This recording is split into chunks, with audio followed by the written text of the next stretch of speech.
ময়মনসিংহে মাকে ধর্ষণ করার অভিযোগে অভিযুক্ত রুবেলকে কুড়াল দিয়ে কুপিয়ে হত্যা করেন 4 ভাই।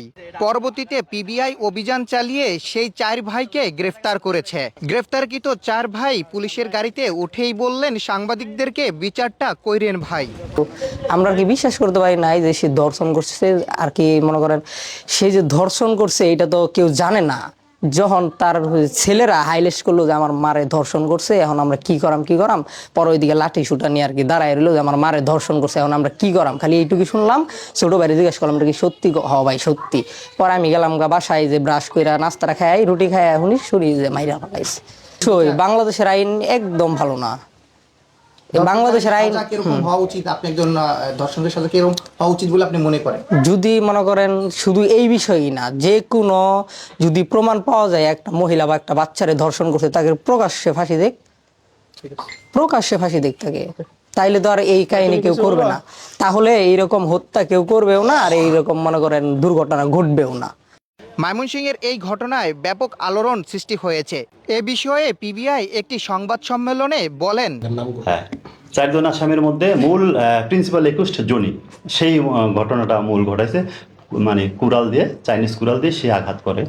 ছেলে, হ্যাঁ, একটু শেষ করো নামগুলো পড়েন। হ্যাঁ, জনি, এরপর রহমত তার ছেলে, তারপর রকি তার ছেলে, তারপর ইমরাজ তার ছেলে। এই 4 জনই তার ছেলে। তার যে ছেলে, তার মধ্যে প্রিন্সিপাল একুস্ট জনি এবং এরা সহযোগী, এরা মিলে হত্যাকাণ্ডটি সংঘটিত হয় এবং ব্যবহৃত হয়েছে চাইনিজ কুড়াল দিয়ে আঘাত করে।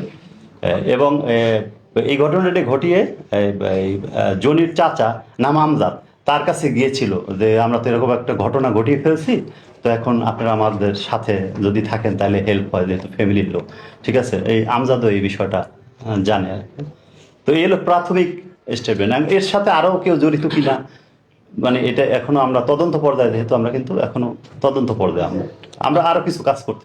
একটা বিষয় একটু জানি, গতকালকে থেকে যেটা খুব আলোচিত হচ্ছে সারা দেশে, যে এখানে বলা হচ্ছে যে মাকে ধর্ষণের প্রতিশোধ হিসাবে হত্যা করা হয়েছে। আপনারা এরকম কোনো কিছু পেয়েছেন? না, আমরা এখন পর্যন্ত শ্লীলতাহানি, তাকে আঘাত করছে, আঘাতের চিহ্ন আছে, এভরিথিং, ওগুলো পেয়েছি। শ্লীলতাহানি, মারামারি হয়েছে, ধস্তাধস্তি হয়েছে, সেখানে এগুলো আমরা পেয়েছি। কিন্তু ধর্ষণের এটা চিকিৎসাধীন বিষয় এটা, এবং চিকিৎসকের ইশারা তো আমরা তো কনফার্ম না, আর যেহেতু লেডি আমরা তো ওইভাবে কনফার্ম না।